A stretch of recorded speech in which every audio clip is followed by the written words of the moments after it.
تو اب bad news تو نہیں, ایک نیا یار all politics is bad news these days. but it has interest and it keeps you interested. Okay, let's go. Shoot. Actually final call کے بعد سبھی یہ سوچ رہے تھے کہ عمران خان صاحب اب نیکسٹ کیا کریں گے. تو نیکسٹ جو انہوں نے ٹویٹ کیا ہے اور علیمہ خان صاحبہ نے ان سے ملاقات کے بعد آ کے بتایا ہے, وہ انہوں نے اپنی 2 ڈیمانڈس رکھی ہیں. علیمہ خان صاحبہ کی زبانی سن لے کیا کہہ رہے ہیں جی. انہوں نے اپنے 2 ڈیمانڈز آگے رکھے ہیں. ایک ڈیمانڈ سپریم کورٹ کے جو ٹاپ آپ کے 3 جو ججز ہیں سپریم کورٹ کے سینئر موسٹ ججز کے نیچے ایک JIT بنائی جائے. JIT 9 مئی اور 26 نومبر کی تحقیقات کریں, اس کی رپورٹ شائع کریں. اور دوسری ڈیمانڈ 9 مئی کے حوالے سے اور 26 نومبر کی وجہ سے جتنے پولیٹیکل پرزنرز جیلوں میں ڈالے ہیں ان کو رہا کیا جائے. یہ 2 ڈیمانڈز نہیں ہوتی تو پھر عمران خان نے کہا ہم سول ڈس اوبیڈینس کی طرف جائیں گے. اگر مذاکرات کا اسٹیبلشمنٹ آفر دیتی, انہوں نے کہا ہے کہ ٹھیک ہے جا کے کمیٹی بنا کے دے دی ہے, وہ جا کے مذاکرات کر لیں. اچھا سٹ صاحب, کامران مرتضیٰ صاحب JUIFA کے رہنما ہیں, بڑے سینئر سیاستدان ہیں, وہ کہتے ہیں پاکستان تحریک انصاف بہت بڑی غلطی کرنے جا رہی ہے. اور آپ کو تو یاد ہوگا 2014 میں بھی بل جلائے گئے تھے, سول نافرمانی کی تحریک کا عندیہ دیا گیا تھا. یہ واقعی اپنے لیے مشکلات بڑھائیں گے یا حکومت کے لیے؟ نہیں تو آئی تھنک تم آگے نہیں چلی گئی. کیا پہلے تو یہ نہیں ڈسکس کرنا کہ اس کے کیا مانگ رہا ہے وہ, پھر آپ آئے نا یہ سول ڈس اوبیڈینس کی طرف. ہاں, انہوں نے یہ کہا کہ جوڈیشل کمیشن بنائے, اور دوسرا یہ کہ انڈر ٹرائل قیدیوں کی رہائی, یہ 2 مطالبات ہیں. ہاں, تو اب بات یہ ہے کہ جوڈیشل کمیشن بنانے میں تو کوئی حرج نہیں ہے, ہونی بھی چاہیے, مگر سیاسی قیدیوں کو کیسے رہا کیا جا سکتا ہے وداؤٹ ٹرائل؟ یا بیل کے لیے اپلائی کریں تو ریلیز ہو جائیں گے. تو یہ کہنا کہ جی 100 سیاسی قیدی ہے یا 200 سیاسی قیدی ہے ان کو یونیلیٹرلی ریلیز کر دیا جائے, اب میرا خیال ہے ریلیز ہو جائیں گے as part of a deal, مگر ایز این انکنڈیشنل ڈیل تو نہیں ہو سکتے نا. تو اس لیے بیکاز اگر ان کو پکڑ کے لے گئے ہیں تو ظاہر ہے ان کے اوپر چارج لگا ہے, FIR بن گئی ہوگی نا ابھی تک, تو اب FIR ڈسچارج تو نہیں ہوگی, وہ تو بیل لینی پڑے گی, پھر آگے جا کے دیکھنا پڑے گا. ہاں, سو ہی شوڈ ہیو سیڈ کہ جی وہ بیل کے لیے اپلائی کر رہے ہیں اور ان کو گورنمنٹ کو ریزسٹ نہیں کرنا چاہیے بیل کے لیے. سو بٹ ان پرنسپل تو demand is fair, just as a demand for judicial commission is fair. ہاں, لیکن دیکھیے ایک طرف وہ 9 مئی اور 26 نومبر کے واقعات کی تحقیقات کے لیے جوڈیشل کمیشن کا مطالبہ کر رہے ہیں, تو وہ کمیشن تحقیقات کرتا رہے, اور تب تک تو وہ یہ سمجھتے ہیں کہ یہ جو ساری اریسٹ ہیں یہ بے بنیاد ہیں, یہ بے جا ہیں. تو جوڈیشل کمیشن کی تحقیقات تک تو رہائی انڈر ٹرائل قیدیوں کی بقول تحریک انصاف ہونی چاہیے. بات یہ ہے کہ قیدی جو ہوتے ہیں, جو سیاسی قیدی ہوتے ہیں, جب بھی نیگوسیشنز ہوتی ہیں تو یہ پہلا ڈیمانڈ یہ ہوتا ہے کہ سیاسی قیدیوں کو رہا کر دیا جائے, گڈ ول جیسچر. اور کیونکہ ان کو گرفتار بھی اسی لیے کیا جاتا ہے because they are political people, اور وہ کسی مہم کا حصہ ہوتے ہیں, so on and so forth, protest کا حصہ ہوتے ہیں. تو میرا خیال ہے this is a fair demand, but as I said کہ اگر FIR کاٹ دی گئی ہیں تو ان کو بیل کے لیے اپلائی کر لینا چاہیے. I am sure they will all be freed. اچھا, آپ کے خیال میں یہ اپنی انٹینسٹی میں ایک سخت ڈیمانڈ ہے سول نافرمانی کی تحریک چلانے کا؟ ہاں, یہ اب دوسری بات جو سول ڈس اوبیڈینس, یہ میں سمجھتا ہوں یہ بات کرنی نہیں چاہیے تھی ان کو. ایک طرف وہ ایک ڈیمانڈ کر رہے ہیں اور پھر ساتھ ہی تھریٹ کر رہے ہیں. یہ نیگوسیشن کے اندر یہ جو تھریٹ والی بات ہوتی ہے نا, اس کو پیچھے رکھنا پڑتا ہے. اگر آپ سے کوئی نیگوسیشن کرنے جا رہے ہیں اور آپ کہیں یہ کریں, نہیں تو میں یہ کر دوں گا, تو پھر وہ دوسرا بندہ کہتا ہے پھر کر لے. تو یہ جو ہے نا سول ڈس اوبیڈینس کی یہ پتہ اس وقت نہیں چلنا چاہیے تھا. اس وقت یہ چاہیے تھا کہ میرے ڈیمانڈز یہ ہیں کہ آپ ایک جوڈیشل کمیشن بنائیں جو کہ ہمیں ایکسیپٹیبل ہو, اور ایک یہ کہ جو سیاسی قیدی ہیں ان کو فوری طور پر رہا کیا جائے. اور ان کو چاہیے تھا ان کی لسٹ بھی بنا کے دے دیتے کہ یہ سارے جو لوگ ہیں ان کو ہم سمجھتے ہیں یہ سیاسی قیدی ہیں, ان کو آپ رہا کریں. اور اس کے بعد ہم سارے اسٹیک ہولڈرز جو ہیں ان کے ساتھ بات چیت کرنے کے لیے تیار ہیں آگے کیسے بڑھنا ہے. مگر یہ کہہ دینا کہ اگر آپ یہ نہیں کرتے تو میرے پاس ایک اور پتہ ہے میں وہ کروں گا, I think that was it's bad tactics. اچھا, یہ اس اسٹیج پہ نہیں کرنا چاہیے تھا. لیکن اس سے پہلے تو ظاہر ہے جس طرف وہ مذاکرات کرنا چاہ رہے ہیں یا بات چیت کرنا چاہ رہے ہیں یا جہاں سے ڈیمانڈز منوانا چاہ رہے ہیں وہاں سے کوئی جواب ہی نہیں آ رہا, تو پھر اس لیے انہوں نے یہ انداز اختیار کیا کہ وہ دھمکی دے رہے ہیں سول نافرمانی کی, اور اب وہ 5 رکنی کمیٹی بھی بنا رہے ہیں جس میں بیرسٹر گوہر نہیں ہے. بات یہ ہے کہ انہوں نے ڈیمانڈز پیش کیے ہیں, ابھی تو 1 دن ہوا ہے ڈیمانڈز, آج کیسے فیصلہ کر لیا کہ جی کچھ سننے کے لیے تیار نہیں ہے. देखिए ना, you have to give time to this ना. आपने कमेटी बना देनी थी, जी बना दी आपने. आपने डिमांड, कमेटी को चाहिए था डिमांड पेश करते, जी। गवर्नमेंट से रब्ता करते, पार्लियामेंट में खड़े होकर बात करते. फिर अगर उसके बाद भी गवर्नमेंट की तरफ से कोई जवाब ना आता, कोई उनकी तरफ से पेशकदमी ना होती, तो फिर ये कमेटी आके कहती खान साहब हमने पूरी कोशिश की है और गवर्नमेंट हमसे बात करने के लिए तैयार नहीं है, इस्टेब्लिशमेंट हमसे बात करने के लिए तैयार नहीं. फिर ये कहते अच्छा मैंने तो कोशिश की थी, मैंने कोई और बात नहीं की. अच्छा चलें फिर अब ये है कि मैं आपको 7 दिन देता हूँ, आप जो मैंने डिमांड्स हैं इनको पूरा करें, नहीं तो मैं सिविल डिसोबीडियंस करूँगा. और वो एक ही खाते में सारा कुछ कर दिया तो दिस इज़ नॉट, इसके साथ बात आगे नहीं बढ़ेगी. मुझे कोई अगर थ्रेट करेगा ना तो मैं नहीं बात करूँगा, मगर अगर मेरे साथ कोई निगोशिएट करना चाहता तो मैं करूँगा. अगर नेगोशिएशन ब्रेक डाउन हो जाती है तो उस वक्त कोई थ्रेट आती है तो फिर देखा जाएगा, मगर साथ ही थ्रेट कर देना I don't think it's a good idea. मरहलावार जाना चाहिए था. तो ये जो कमेटी बनाई गई है, उमर अयूब खान साहब हैं, अली अमीन गंडापुर साहब हैं, सलमान अकरम राजा साहब, असद कैसर, इस कमेटी को आप कैसे देखते हैं कि सियासी रहनुमाओं ठीक है, आई थिंक इसमें लॉयर्स भी हैं, क्योंकि लॉयर्स को आर्ग्यू करना आता है. अच्छा. और सियासतदान को भी आर्ग्यू करना आता है. तो मेरा ख्याल है it's a mixture of lawyers and political savvy persons. अच्छी बात है, गुड कमेटी. तो क्या हुकूमत अब इंगेज करेगी इन रहनुमाओं के साथ, इस मेरा ख्याल है कमेटी के करना साथ? चाहिए, करना चाहिए. करना चाहिए. अच्छा फिर मगर ये मेरा ख्याल है पार्लियामेंट में होनी चाहिए. पार्लियामेंट में जाएं, खड़े हों, स्पीकर से रब्ता करें कि हमने कमेटी बना ली है, we want to discuss these issues. हम खड़े होकर यहाँ स्पीचेस भी देंगे और आप भी कोई कमेटी बनाएं ताकि we can take these matters further. अच्छा, लेकिन आपको पता है इमरान खान साहब का मुतालबा मुज़ाकरात का क्या है, किन से मुज़ाकरात होने चाहिए? तो हुकूमत के साथ मुज़ाकरात के लिए ही इनको मैंडेट मिलेगा, और जहां गार्डियन में एक मजमून छपता है कि फौजी क़यादत आमादा नहीं है बातचीत के लिए, तो फिर इन मुज़ाकरात की क्या हैसियत, मैंडेट किसके पास? नहीं, बड़ा अच्छा सवाल है. उसकी वजह यह है कि खान साहब मुख्तलिफ मौक़े पे कभी कहते हैं गवर्नमेंट के साथ बात करनी है, कभी कहते हैं पार्लियामेंट में बात करें, कभी कहते हैं कमेटी बनाएं, कभी कहते हैं जुडिशल कमीशन बनाएं, कभी कहते हैं हमने सिर्फ इस्टेब्लिशमेंट से बात करनी है, कभी कहते हैं रियल पावर होल्डर से बात करनी है, और आज एक नया लफ्ज़ इस्तेमाल कर रहे हैं कि स्टेक होल्डर से बात करनी है. तो स्टेक होल्डर्स तो फिर बहुत एक जनरल सी चीज़ है ना. हम भी स्टेक होल्डर्स हैं in all this. Media is a stakeholder in the stability of the country and democracy. तो इस तरीके के साथ तो बहुत से स्टेक होल्डर्स हैं. तो इशारा किसकी तरफ है? मेरा ख्याल है सोच समझ के ओपन एंडेड छोड़ दिया. ओके. कि ये स्टेक होल्डर से मुराद ये भी हो सकती है पार्लियामेंट, स्टेक होल्डर से मुराद ये हो सकती है गवर्नमेंट, स्टेक होल्डर से मुराद हो सकती है इस्टेब्लिशमेंट. तो जो भी तैयार है इनसे बात करने के लिए, अच्छा. ये कमेटी को कहा गया है जड़ा भी आंदा उन्होंने दे के बह जाओ जाके. तो सो डिलिबरेटली उसने स्टेक होल्डर्स किया है. ठीक. हाँ, ओपन एंडेड छोड़ दिया ओपन है. एंडेड छोड़ा है. तो इसका मतलब है अब जो अगला मूव होगा वो गवर्नमेंट की तरफ से आएगा कि वो भी इसको, अब कहीं ना कहीं से तो आएगा ना, कि आना चाहिए. तो और अगर पार्लियामेंट में बात होती है तो फिर ज़्यादा चांस है कि आएगा. अगर पार्लियामेंट के बाहर ये बैठ के और इंतज़ार करते हैं कि इनको कोई मिलने आएगा तो शायद कोई ना मिलने आए. मगर अगर ये स्पीकर के चेंबर पे पहुंच जाते हैं और कहते हैं हमने कमेटी बना ली है, ये हमारे डिमांड्स हैं, जवाब दें, तो फिर जवाब मिलना पड़ेगा ना. अच्छा सिर्फ साहब, एक हिकमत अमली बहुत ज़्यादा पाकिस्तान तहरीक इंसाफ की डिस्कस यूँ हो रही है कि बैरिस्टर गौहर बहुत नरम लहजा इख्तियार करके बात करते हैं, लेकिन पाकिस्तान तहरीक इंसाफ का जो ट्विटर हैंडल है जो इमरान खान साहब से मनसूब बयानात चलाता है, वो बहुत सख्त ज़ुबान इस्तेमाल कर रहा है और एक बार फिर डायरेक्ट मुखातिब कर रहे हैं और बाकायदा नाम दिया जा रहा है, लक़ब दिया जा रहा है मौजूदा क़यादत को. दूसरी तरफ इस बयान में ये भी कहा गया है कि रेमिटेंसेस को महदूद कर दें, हम ओवरसीज़ पाकिस्तानी से अपील करेंगे जब ये बात हमारी ना मानी गई, और बाइकआउट मुहिम चलाएंगे. आपको पता है एक बाइकआउट मुहिम पहले से चल रही है और इस तहरीक के दूसरे मरहले में उससे भी आगे जाएंगे. ये तो एक बाकायदा थ्रेट है, इतना बड़ा थ्रेट, जब आप पहले भी एक मुहिम चला रहे हैं जिसको आप ओन नहीं कर रहे लेकिन चल रही है. तो अगला मरहला क्या होगा इससे भी आगे जाने का? देखिए मैं तो समझता हूँ ये कामयाब नहीं होगी. ये जो है ना कि बॉयकॉट करें आप और रेमिटेंसेस ना भेजें, महदूद करें, दोनों चीज़ें फेल हो जाएंगी. अब पहली बात तो ये है कि इसका बैकलैश आएगा. बहुत से लोग ये बात पसंद नहीं करेंगे कि स्पेशली कि रेमिटेंसेस ना भेजें. सबको पता है रेमिटेंसेस क्यों आती है. इसलिए तो नहीं आती कि इमरान खान कहता है वापस पैसे पाकिस्तान भेजें. वो तो जब भी कहता है पाकिस्तान पैसे भेजें तो ढेला नहीं आता.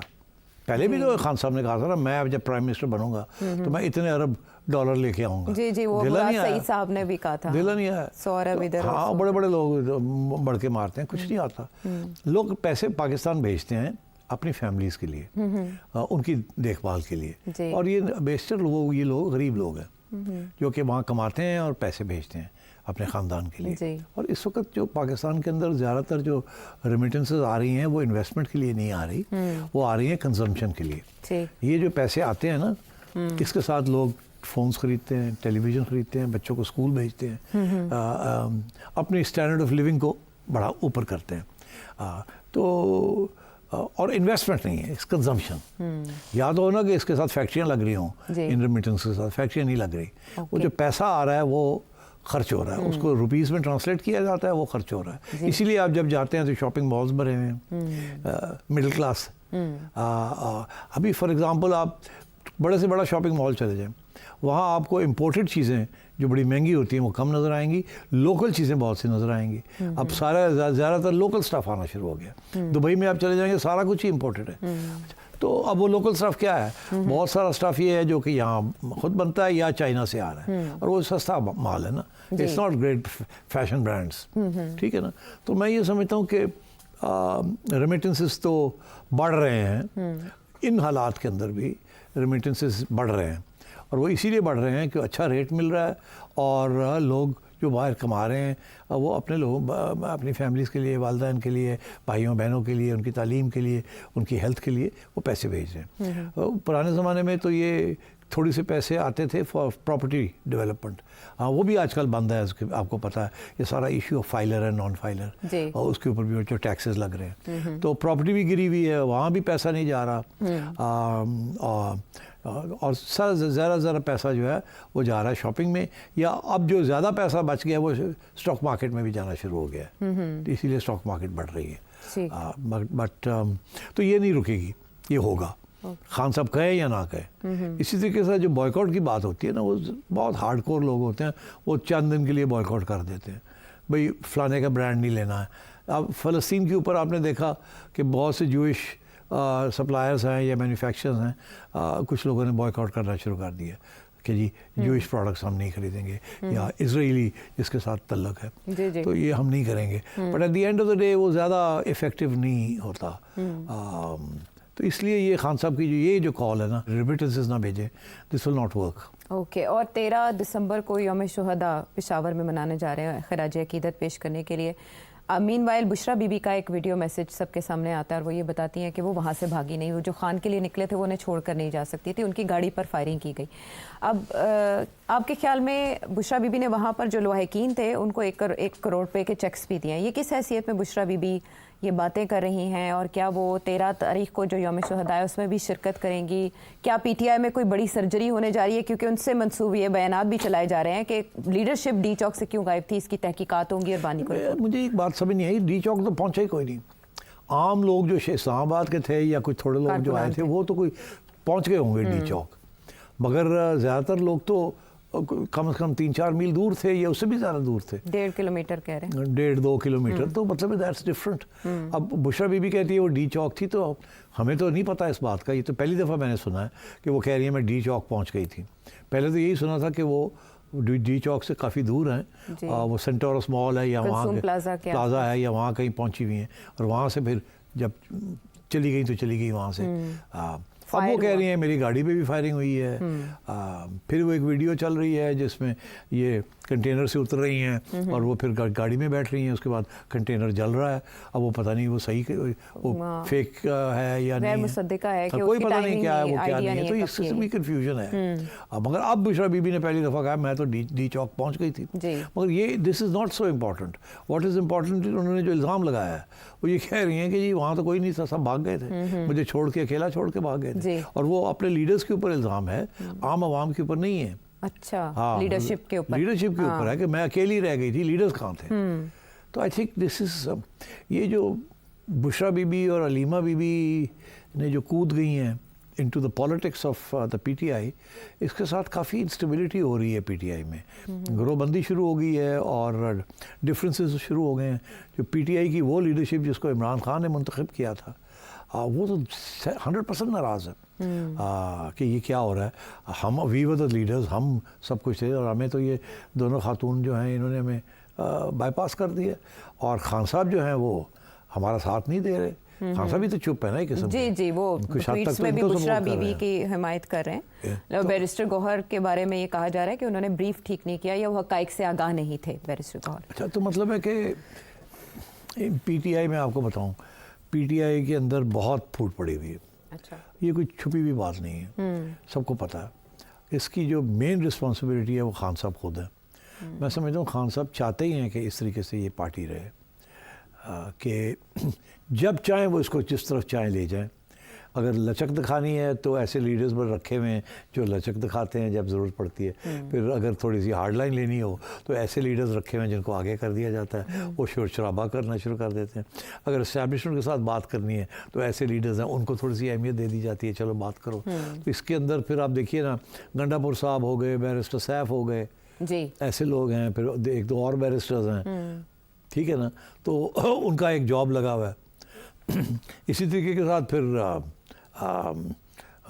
مراد سعید ہے اور اس قسم کے لوگ ہیں جو کہ گرجتے رہتے ہیں. اور پھر بالکل ہی دور آؤٹ سائڈ پاکستان ایک ایسے لوگ بٹھائے ہوئے ہیں جن کو ڈسکریڈٹ نہیں کیا جا رہا یا ان کو نکالا نہیں جا رہا فرام دیو, جو لگے ہوئے ہیں اور وہ ہارڈ لائن لے رہے ہیں. اور جو لوگ یہاں سافٹ لائن لیتے ہیں ان کے خلاف وہ لگے ہوئے ہیں. جی تو پی ٹی آئی تو میرا خیال ہے اس وقت it's in a bad way frankly. It's not acting like a cohesive political party. اچھا, لیکن بریک پہ جانے سے پہلے لوگ بہت حیرت کی نگاہ سے دیکھ رہے ہیں بڑے عرصے کے بعد شیخ رشید صاحب کی اور فواد چودھری صاحب کی عمران خان صاحب سے ملاقات کو, اور یہ کہا جا رہا ہے کہ کیونکہ نالاں ہیں عمران خان صاحب اپنی پارٹی لیڈرشپ سے کہ انہوں نے صحیح رول پلے نہیں کیا, تو ان کو عہدے دیے جا سکتے ہیں پاکستان تحریک انصاف میں. شیخ رشید صاحب اور فواد چودھری صاحب واپس پارٹی میں آ سکتے ہیں. اس میں میں نے کل کے پروگرام میں کہا تھا کہ شیخ صاحب جو ہیں وہ ملنے تو چلے گئے جی, مگر پچھتائیں نہ, ہے نا, کیونکہ جپی پھر پانی شروع کر دیا.